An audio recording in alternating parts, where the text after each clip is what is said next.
Maragway haaldaw ta inyo alan, or a beautiful day to everyone.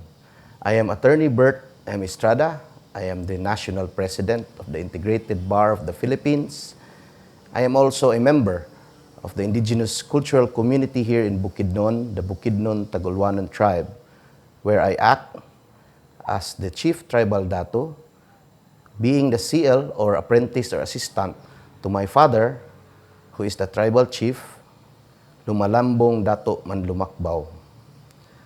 Today, we are making this video documentation to show the culture of the Bukidnon Tagoloanon tribe, particularly the alternative dispute resolution mechanism, which is being practiced by the cultural communities since time immemorial until today, which we call as Husay.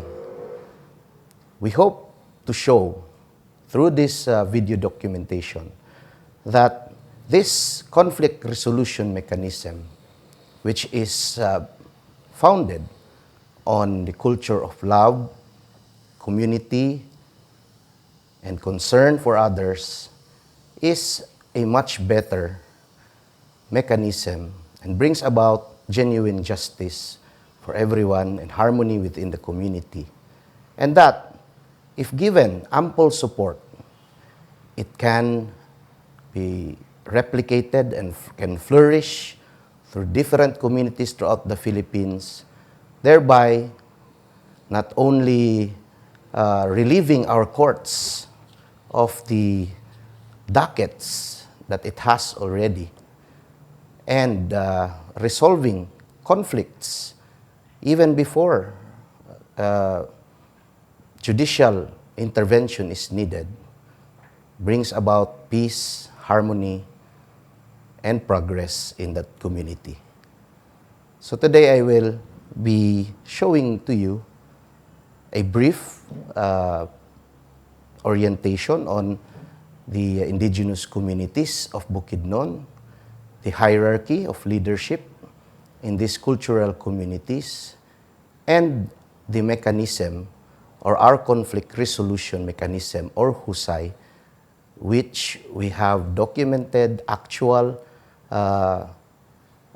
conflict resolution meetings or Husays conducted by our Balag Husays, and then we will make our own recommendations how this cultural conflict resolution mechanism can be supported in order to bring about more genuine justice and peace throughout our communities.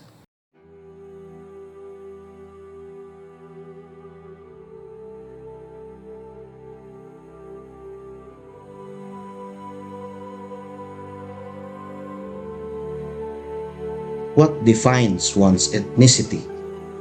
What makes one a native? What makes one a Bukidnon Tagoloanon? Is it the place where one lives? The language that he or she speaks? The kind of clothes that he or she wears? Is it the religion that he practices? Common concept, or rather misconception, is that the indigenous peoples or natives are only those that are still living in the hinterlands. People who are secluded from today's modern society. Those people that dress, speak, and look native. As a young boy growing up in Balay, Bukidnon in the 80s, I must admit that I had the same misconception. I only knew our family was regarded as lumad or native of Balay, but it did not matter to me then.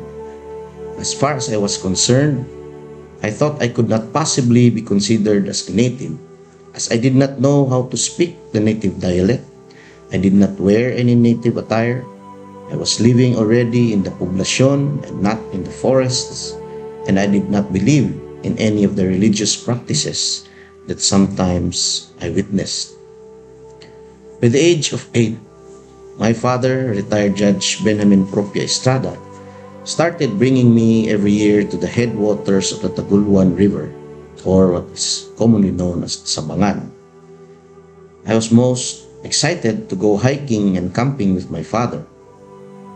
What startled me was that I saw my father with the natives and participated or even led them in the activities which to me appeared to be something forbidden by our Catholic faith. A paganistic exercise of sacrificing chickens while murmuring words that had no meaning to me. I knew my father to be a very staunch Catholic. He was a very active church leader in our community. I wasted no time asking him why he was participating in the native rituals when we were Christians. My father, who I then knew was anointed as Lumalambong Dato Manlumakbaw, told me that they are worshiping God, the same God that we worship in our church, but through a different way. The way our ancestors worshiped God even before the Spaniards arrived in our country.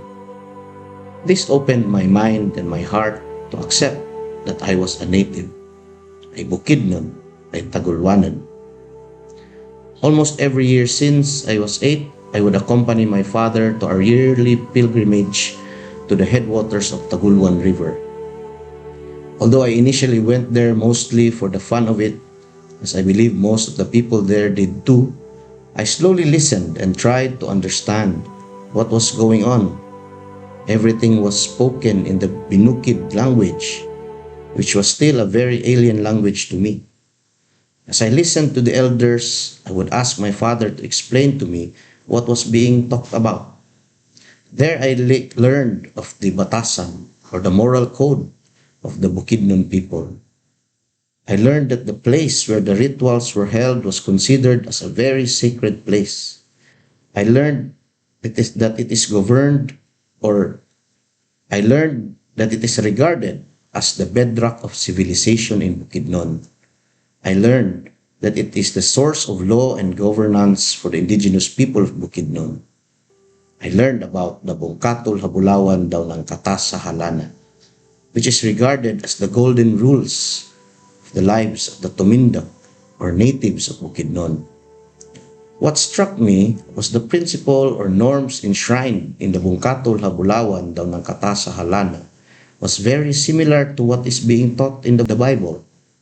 Very simple yet basic principles are laid out to be followed in any consensus building, agreement, or conflict resolution.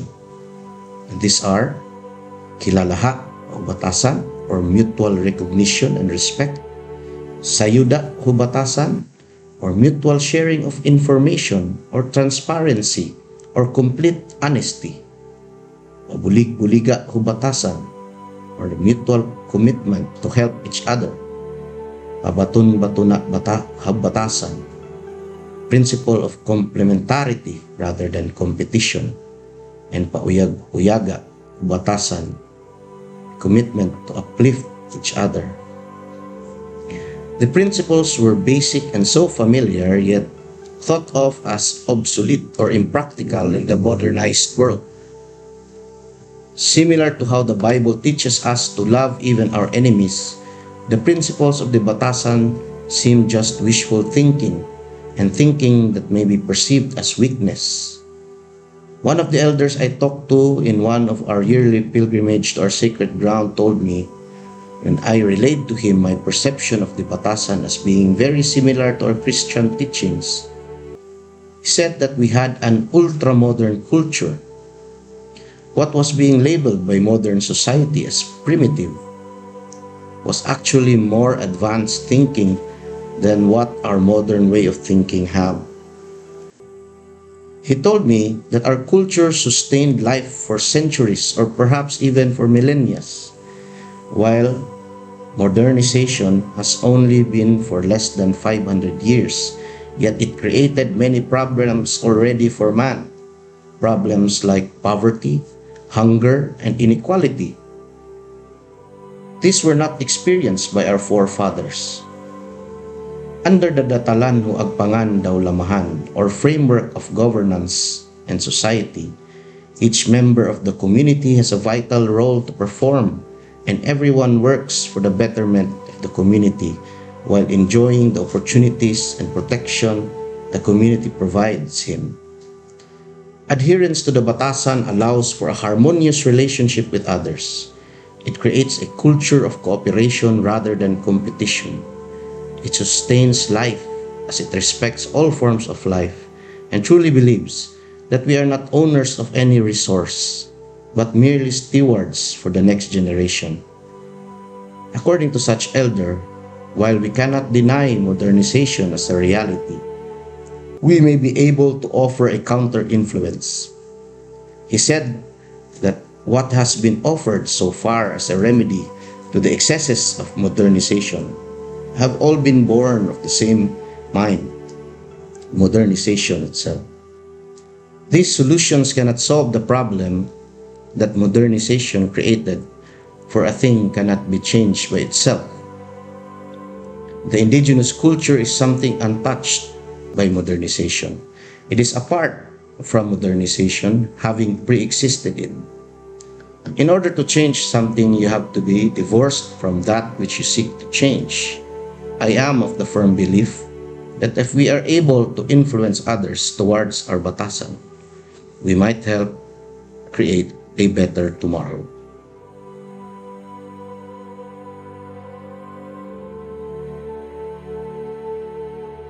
The Holy Spirits of our ancestors. Kasi po, para bang yun ang sinasabi nila na ito ang gagawin nyo handed by generation to generation. Sa experience po ninyo, ano po yung pinagkaiba niya po doon sa, lalong-lalo na kayo po, barangay captain din po kayo dito sa Barangay Uno, Malaybalay. Ano po yung kaibahan or ano yung, ano yung una, kaibahan muna ng tribal conflict resolution mechanism Tsaka yung, doon sa Lupon? Sa Lupon, okay. Oo. So, in behalf of the, saan ba ang uunahin ko? Sa Lupon. Lupon sige taka po. Pamayapa. Opo, Okay. So, in the first place, in the Lupon Pamayapa, talagang yung may libro talaga na sinusunod. Yung procedural, internal rules and procedure of how to handle the cancellation process of sometimes the problem. So, ang nangyayari po sa kuan, kasi, ano ba, 3 times, yun na nga, i-direct ko na lang sa Lupon yung ako ang nag-handle. Kung sa akin man, is 3 beses ako ngayon ang mag-handle. But at the time na hindi ko pa rin sila makukuha, wala pang settlement sa kanila. Ng both sides parties. Pumunta naman ngayon sa 3 times again, doon ngayon sa pangkat. Pangkat ng Lupon. So kailangan may 3 tao din na yung respondent at saka yung isa talagang cancellation ang sa kanila. Cancellation meaning to sila. Ano ba, gusto mo ba ito? Si para maayos. A, ayaw ko dyan. O sige, ayaw mo. Si B, okay ko. Ikaw, okay ka ba kay B? So, ganun ang mga pangyayari. So, 3 din at that time, kung wala pa rin, so at that time, babalik dito sa akin ngayon, I will make a certification to file action. So, court na. Court na. Pero, sa dito ngayon sa Lumad, which is, gamitin ngayon ang, kung magkaroon na, tulad doon nangyayari. Pero ang patakaran po ng magkaroon ng ganun sa Lumad is, tinitingnan po namin ang araw. Shall we start on the early in the morning? Pero magkaroon din ng mga dato. Yung sinasabi namin ngayon, tinitingnan din namin yun ang araw. Kung kailangan man sa inyo ngayon, patakaran natin dito, huwag na natin pa ang araw natin ipalulubog pa natin. Kailangan natin ito ay makukuha natin. Kahit ano kalaki o kaliit na problema. So it says, kung ganun man, magkaroon na tayo ng agreement, we will do it again by next 7 days. Yun ang sinasabi kahapon na kaupusan. Tulad ba ng kalendaryo natin, look at the first week, we have 1, 2, 3, 4, 7 days. After the 7 days, 7 days, 7 days, 7 days, ganun ang namin, ginagamit. Pero ang kailangan is kung dito na ngayon kayo sa dato, hindi na yan pwede ang nasa isip mo. Hindi na yan pwede ang nasa isip mo. Kailangan isolve natin itong problema nito. Kung nagkaroon na tayo ng usapan, no retreat, no surrender. Kasi po, ang sinasabi ko kanina ay under the discretion of the dato. Kung nandito na kayo, kami na ngayon. We are now the judge. Hindi na yung pwede, gusto ka pa ganito, ganyan. Nakikita ba niyo kahapon yung kalaki, yung amount? Di ba? About 40,000 ang claim niya. Aside from that, meron pa.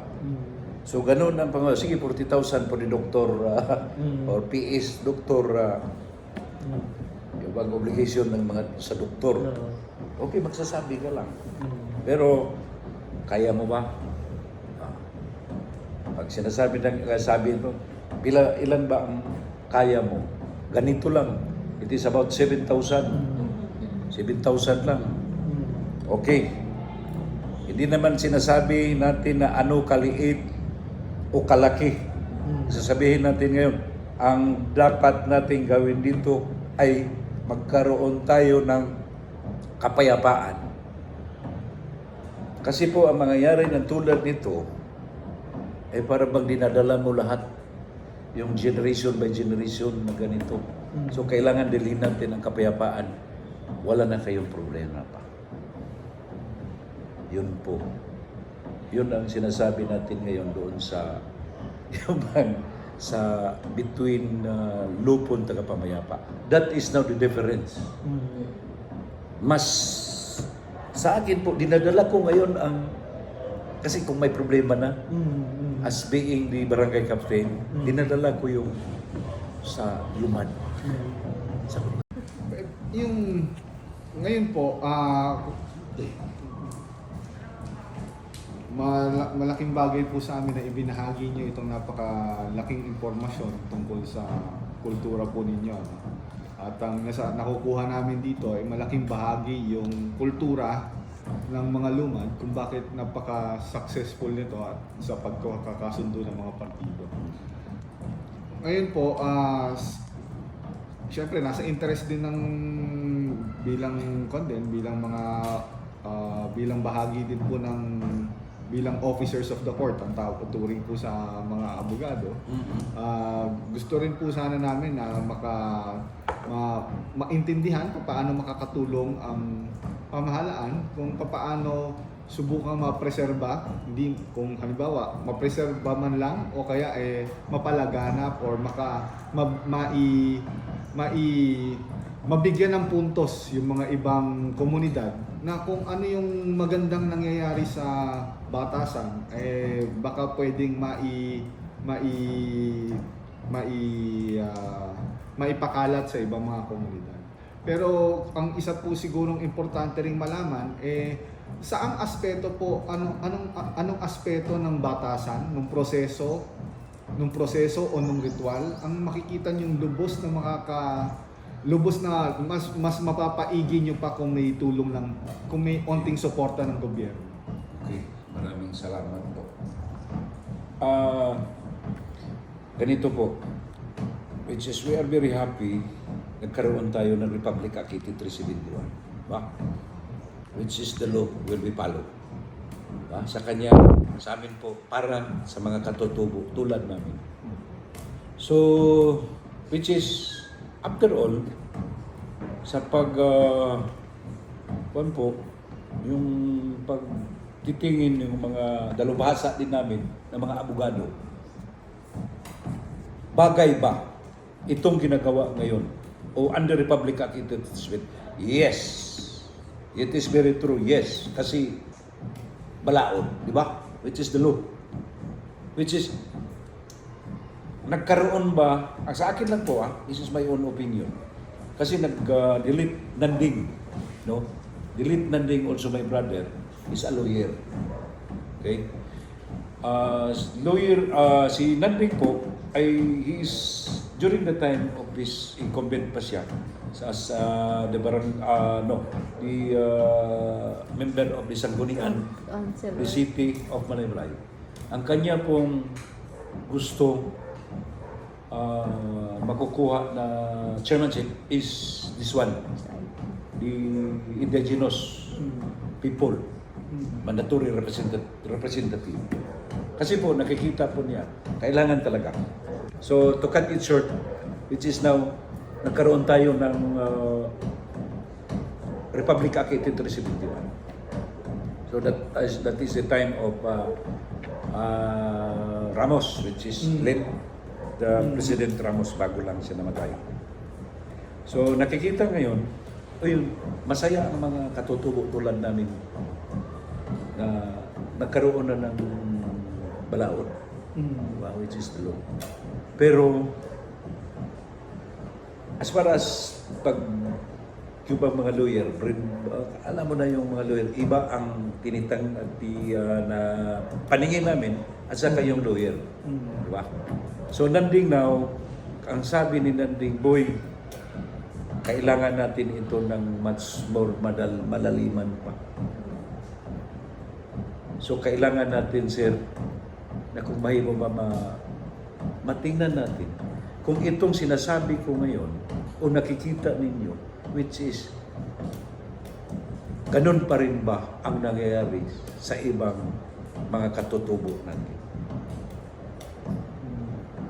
So, kailangan natin na tingnan muna, which is representing the different mga katutubo natin. Kasi nagkaroon na ng unang panahon pa. Which is, nagkaroon sila ng grupo, mga almost 6 months, palagi silang nagpupulong. Kasi, ang ginagawa nila is information and dissemination. Kahit na yung mga bata, tatanungin natin kung ano ang gusto nila. Which is to be followed by in accordance the culture traditional. Kaya dyan po, ang kultura, kailangan namin tatanungin yung mga maliliit na mga bata. Kasi po, ang nangyayari nito ay hindi lamang ito ngayon lang, which is we are protecting now the next generation by generation, which is now, yung sinasabi ko kanina, palagi akong, which is my basis now is, yung kahapon namin. Kasi diyan namin nakikita ang kahalagahan na ginagawa nila. Kahit na maliit man lang na words na nakatagay doon, tulad ng Mukato Lagulawan. Yan po ang buhay po namin. So kailangan natin, gagawin natin na maprotektahan ba natin, which is incoming lahat talaga. I do not know kung I will satisfy you, yung tinatanong mo kanina na ano ang inyong gagawin o magawa doon sa nasa gobyerno kayo, maitutulong ninyo, which is now sa sarili ko. Tingnan muna natin yung Republic Act 8371. May karoon ba tayo ng revision? Amendments? So, kailangan natin representation na naman ngayon kasi nagkaroon ng gobyerno natin na representative of the, just like for example, Armando Tala, the barangay representative, IP mandatory representative. Nagkaroon din tayo ng IP mandatory representative in the city or mga lungsod and provinces, at magkaroon din tayo ngayon ng for example, yung bang nasa Congress, na maglalabi ng ganito to open again. Kasi kung titingnan ninyo, wala talagang insact budget ang mga luman. Which is comparing now di iski. Wag sana sila di iski sa guni ang kabataan. Magkaroon sila ng on their own budget about 5% or 20% on the era. But how about now the IP, Indigenous people? Walang silang representasyon doon. Wala talagang, kung makikita mo doon sa itaas, walang budget. Walang nagtitingin sa kanila kung ano yung nagpo-focus yung mga problema. Wala. So, sana sir, with your indulgence, dalahin ninyo doon. Bakit?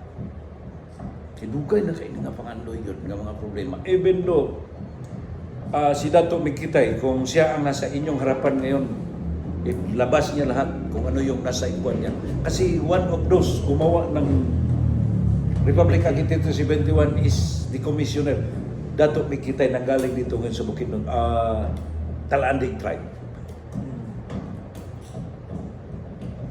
Okay man lang si Dato Mikitay, pero deep in heart, para bang shallow lang. Shallow lang mangyayari. Kasi walang representation. So siguro sa inyong panig ngayon, baka magkaroon ka sir, hindi ba gawin natin ito, i-suggest natin doon. Kasi ganito ang, which is now the Bukidnon, Tagoloanon tribe, kung makikita ninyo, talagang aangat, pero ang mga kuwan isa na sa private sector lang, tumutulong. Which USAID. Tanong ninyo kay Atty. Burt kung sino yung mga organization ngayon ang tumutulong sa Bukidnon, Tagoloanon, which is existing now. It is a very good. Kasi ginagawa talaga ng Bukidnon, Tagoloanon tribe. I am very proud of that. Kasi nagkaroon na ngayon ng pagtingin nila ngayon, ito ang tumataas. Because of the presentation of Atty. Burt Estrada. Kasi abogado siya. Di nagkaroon pa rin ng IBP. Takot sila kay Atty. Burt. Diba? Takot sila. Sige, susumbong ko kayo doon sa anuan. Pwede ko kayo gagawin yan. Ano bang ginagawa ninyo? So that is why kung maaari sana, ano ba ang gagawin natin na para bang aangat din ang buhay. Yung bang sinasabi ng mga politiko na walang laylayan, na may iiwan. It may be I satisfy you or not. Okay?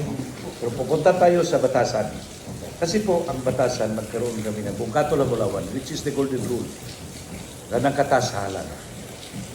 Aside from that, nagkaroon din kami ng ininay daw inamay. Ininay meaning to say, be a mother and be a father. Ininay, a mother. Then inamay is the father. So which is now, sinasabihin natin, ano ba yung ginagawa ng isang ina sa kanyang pamilya? Ang ina. Sa pagtingin mo sa isang ina. Diba? She is a very, very kind and provided. Ba? Ipoprovide niya lahat yung kailangan ng kanyang pamilya, which is a part of a mother. Then now, lalong-lalo na yon sa disiplina. Isa lang. Then secondly, yung ngayon ang sabihin natin kay father. Ano ba yun ang role ng isang father sa isang pamilya? Ganon pa rin, isang provider. Diba? Isang provider, pagkain, edukasyon, yung bang good manners and right conduct, yung bang sa religious na aspect, nagkaroon. Lahat-lahat, kailangan i-provide yun. So, which is now, the Bukidnon, the golden rule, kailangan tayo dito. So, which is now, we have now dayon the, ano ba yung sinasabi natin na sa Indigenous rules and procedure, kailangan ito. Kailangan natin ito. Ang susundin natin, which is now, Pauyag-Uyaga. Which is the Pauyag-Uyaga, kailangan sundin ito sa lahat. Pauyag-Uyaga. This is Pauyag-Uyaga, meaning to say, kung ano man yung problema mo, kailangan tutulungan kita. A matter of good or bad. O yagon ko ikaw, I will give you everything. Which is, wala sa iyo. Pagkain, yung bang wala kang respeto, wala kang mundo, dito ka na lang para matuto ka. Pabaton-bato na. Which meaning to say, the pabaton-bato na is, we are talking to each other. Respect my right and I will respect you also in your right. Pero magkaroon tayo ng sasabihin natin na mutual understanding. Hindi kailangan mananaig yan sa inyo at sa akin lang. So it is, pupunta naman tayo sa Bukidnon, the golden rule. Which is the golden rule now is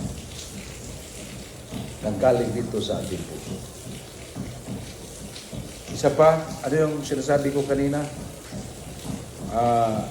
Payaw-yaga, pabaton-bato na. Pabaton-bato na. Tulo na ni ba? Duha pa lang. Mauna nang pabaton-bato na. Oo. Bato na ako. Yan, buyaga. Patawil-tawila. Patawil. Patawil-tawila, which is, kung hindi ako nagkamali, kailangan nating malaliman. Malaliman na, yung bang sasabihin natin, yung malalim, pupunta tayo sa malalim natin pag-iisip. So, ginagamit naman natin ngayon, yung bang hindi natin di malaliman, meaning to say we will call our ancestors. Kung ano yung kahapon na ginagawa nila. The ancestors, ano ba yun sa kanila noong unang panahon? Which is unwritten. Yung ancestors natin, bakit? Ano ba yung kung sasabihin natin ngayon, which is what is the part of the energy or this hangin sa ating buhay? Ano ba yung part ng soil sa ating life? Yun ang sinasabi ko ngayon, palaliman tayo. Kailangan natin yan sa isang, yung sinasabi mo kanina, to convince. Which is now, para bang, ano ito, orientation. Ang lahat ng mga dato, nagkaroon ng orientation. Hindi ka pwede magiging isang dato na basta dato ka na lang. Yung sinasabi kahapon ni Dato Balinao, which is nanggaling ka sa isang ninuno mo na isang dato. Hindi ka magiging. Kasi useless ang ginagawa natin ngayon dito kung para bang nagsasalita lang kung ano ba ang basis nito. The basis now is the soil and up to the heavens. The Creator. So hindi kailangan. Yun ang sinasabi mo kanina na kailangan. Alam na ng isang dato ang kanyang gagawin na huwag siyang para mag-jump off ka, lalabas ako rito. Kasi kailangan, yun lang ang kinakailangan ng aking kliyente. Hindi pwede. Kasi ganito ang gagawin natin para magkaroon na tayo ng kapayapaan. Okay ba? Okay ba? Opo, nakikita ko po. So, kung tama ang intindi ko, parang sinasabi nyo nga na pare-parehas ng orientation na yung mga dato.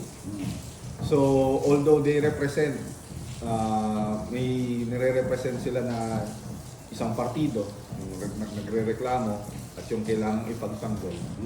Hindi, dahil sa orientation nila, kumbaga limitado na yung tinatanggap dapat nung, kumbaga kontrolado na nila yung kliyente nila na hindi ang pinaka atmosphere na ginagalawan lang nila is community interest, such that kahit kliyente kita, paglampas ka na sa community interest, hindi na pwede. Ito lang ang I will only represent you in so far as the community interest is concerned. Parang ganun po ba yun? Parang ganun. Yung ganun na yung The orientation nila. interest of the community. Yes. Kailangan. Yun ang pinakahalaga sa lahat. Kahit na yun, ano ba yun? Para bang you're very anger sa kanila. Kahit Huwag mo labag ipakikita yan. kahit Hindi labag bawal sa yan. kalooban niya. Oo, bawal yan. Bawal yan. So, paano ba natin ito mawawala sa kanila? Di ba? Kung masasabi na, Dabi, anong gawin natin ganito? Kasi galit na galit yan eh. Gusto niya papatay eh. Ba? Paano yan? So, yung sinasabi ko kanina, babalik din tayo doon sa kanya. Kailangan natin is you must be down or bow down yourself dahil lamang sa kapayapaan, dahil lamang sa karamihan. Hindi pili yung interest mo lang. Kaya Very yung tama po ba dato kasi kahapon, yung na-observe ko kahapon, parang yung konektado din po dun sa sa family ni Attorney Jeff. Yung what is initially a personal conflict, pag dinulog sa inyo, becomes a community problem. That's why mas madali siyang i-solve, madaling i-solve. Yes. Yan po, ganito po ang mangyayari. Tinatawag namin yan ukol. Kasi may ukol ang nangyayari ngayon. We are cursed by other group. Kasi kung titingnan natin, the evil and the good, hindi yan mawawala. Di ba? Yung dalawa. So, nakikita, as far as the history is concerned, kasi nakikita nila ngayon na itong mga taong ito, yung kalaban natin ito, hindi natin para bang the NPA and the ideology of others, the ideology of other group also, agay, kalaban natin ito. Hindi pwede ito sa ating mga ideolohiya na ginagawa natin ngayon kasi kalaban natin ito. So, kailangan natin i-curse natin sila. So, which is now, babalik tayo ng kultura. Tinatawag namin yan na occult. Mayroon pa rin sa amin. Kaya, we are very, very careful to find or to have those kind of datos. Ngayon, sinasabi mo kanina, baka interest lang niya. Ay, para ka sa sarili. Nangyayari na yan dito. Tell, Dato Mananayan, Atty. Burt Estrada. Sumali siya ngayon sa grupo. Okay? Sumali siya ngayon sa grupo. Pagsabi niya, hindi ko lang babanggitin ko sino yung pangalan. Si Atty. Burt Estrada, alam ni Atty. Burt Estrada. But we are very, parang kahit din, parang I pity you. Bakit ganun ang nangyayari sa iyo? Parang hindi ka mag-success sa inyong ginagawa. So, it so happen, ganito po ang nangyayari. Pumasok siya sa grupo na Bukidnon Tagoloanon tribe, which is our thinking now is holistic talaga. Huwag natin kasi for how many billions of people now, tayo pa ang nabigyan ng ganito. We are very lucky. Tingnan mo ngayon yung mga, sa halimbawa na lang, sa Pilipino. Di ba? It is counted. Counted lang. So, one of those counted is baka ang Bukidnon Tagoloanon tribe. Baka lang ha? Baka lang. Na sinusunod namin. Kasi nakikita na namin yan kung ano yun ang totoo. So, which is now, ibabalik ko ito na may kasamahan kami na oo, nagkaroon tulad nito, parang barkadahan talaga, sige, okay. Pirma ko, pirma, sige, okay. Walang problema na ganito. So, after nakukuha na ngayon ang the certificate of ancestral domain, umalis sa grupo at gumawa siya ng kanyang sarili. Which is now the interest. Yung sinasabi mo kanina na kailangan yung interest natin ay nasa komunidad. Nasa komunidad talaga. Hindi yung interest natin. Para ba ang sarili natin ngayon is only a representation also with the community. So kailangan natin. Yung sinasabi mo kanina na you must have to orient.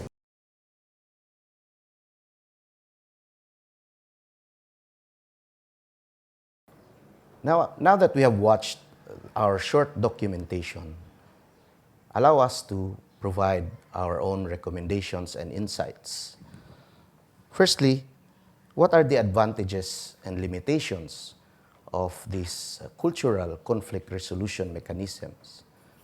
Its advantages are clear. Firstly, the people or disputants understand what is going on because it is their own culture that is being utilized in arriving at a resolution of their conflict. Unlike in court processes, many of our people, not just indigenous people, but those also who do not understand the English language and the processes in the court, do not know or fully understand what is happening while their case is being heard. Here, the language being used and the norms and culture being cited are those of their own, and so they understand what is going on. Secondly, the conflict resolution is not individual rights based. It is always community interest based. And you will see that true and genuine peace is not just achieved when one's right is being addressed, but it is more important to preserve peace within the community. Because even if one is being provided or his rights is being vindicated, if that still brings about conflict from other members of the community who feels that there is no justice for them when an adjudication or a decision is made, then there is no peace really that was achieved. But in this conflict resolution mechanism, because it is akin to a conciliation or arbitration, the parties are made to agree first and reach an amicable resolution to their conflict, knowing fully well that the resolution of their dispute amongst just two or a few disputants affects the peace and tranquility of the entire community. And so they want to resolve their conflict because they want their entire community to be at peace and to be able to do what they do on a day-to-day basis. Its limitations, of course, it's clear to us, is that our balaghusays or our cultural arbitrators are not able to do this cultural duty as freely as they could have in the past. All of us have our own livelihood and work to be able to provide food for our families. And so it is not easy to be away from their farms, from the work that they do in order to perform their cultural duty of being balaghusays.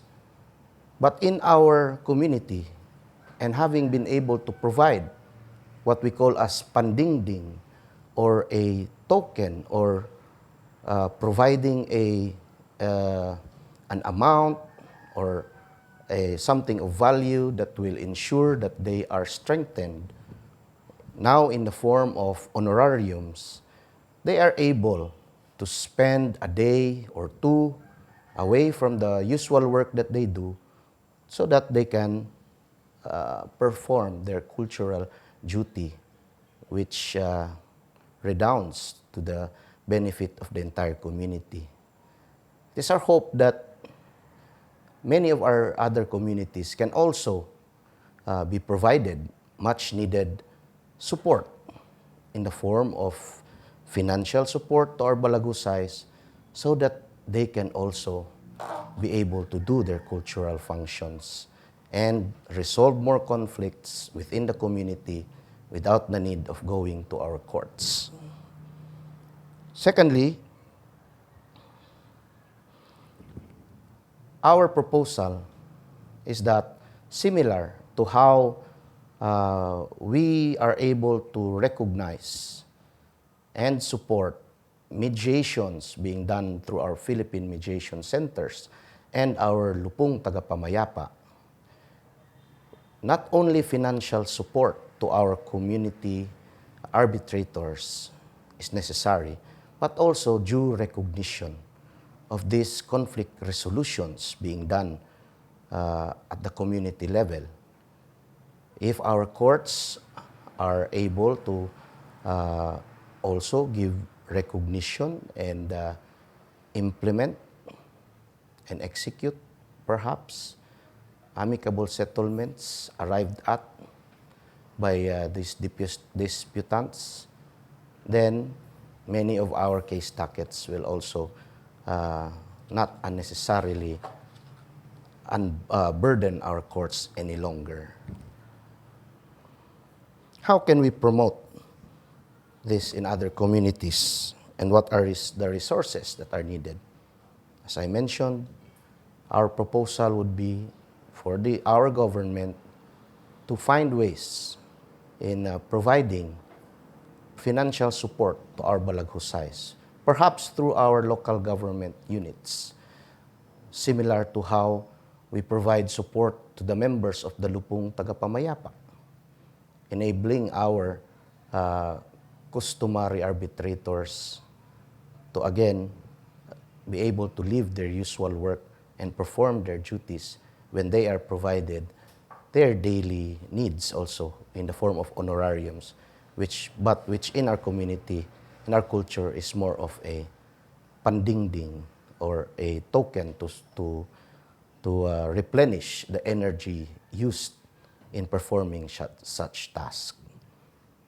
And we hope that in the Office of the Alternative Dispute Resolution, that this can be supported through perhaps circulars or memorandums to our local government units or through the Philippine Mediation Center, that our Balag Husays, our customary arbitrators and mediators can be provided that much needed support in order for this mechanism to be preserved and develop and flourish in many more communities in the country.